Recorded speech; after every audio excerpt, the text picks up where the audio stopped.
sebagaimana sabda Rasulullah sallallahu alaihi wasallam, itu Rasul menyampaikan al-haya'u minal iman. Jadi malu itu sebagian dari iman. Artinya malu di sini ini proporsional.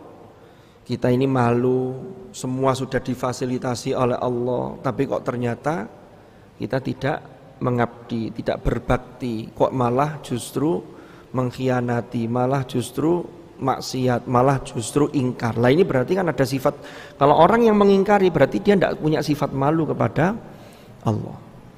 Lah sifat malu kepada Allah itu sebenarnya malu yang sifatnya tertinggi. Kan ada orang itu yang nek malu, masih punya rasa malu kepada orang lain, sehingga melakukan sesuatu itu keburukan, kalau dilihat orang lain itu masih ada rasa malunya, itu lumayan.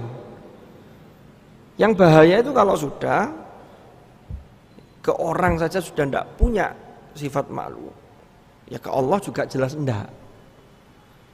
Jadi bukan berarti begini, kan kita itu ya orang itu melakukan sesuatu itu kan tidak pernah bisa bersembunyi dari pandangan Allah.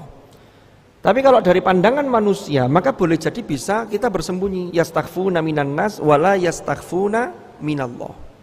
Karena Allah itu selalu bersama mereka, selalu bersama kita, dimanapun kita berada.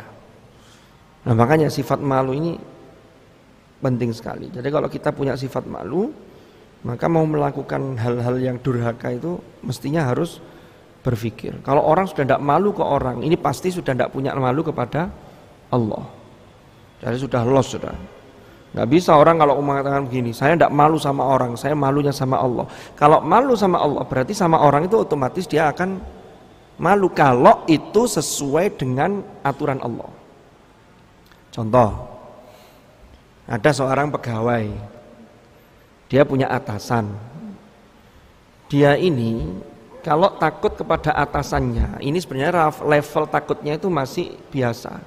Tapi jangan sampai salah paham mengatakan begini, melakukan pelanggaran, lalu dia ngomong begini, saya tidak takut sama atasan, yang saya takut hanya Allah.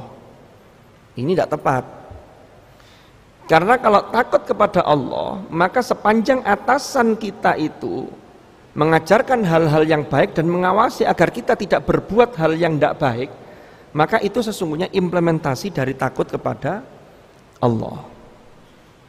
Jadi tidak bisa, ada murid nawakal dimarahi guru, lalu ke gurunya berani, lalu mengatakan begini, saya tidak takut sama panjenengan Bapak Guru, saya takutnya hanya sama Allah. Lah ini keliru. Kalau takut kepada Allah, otomatis guru kan mesti ngajak baik.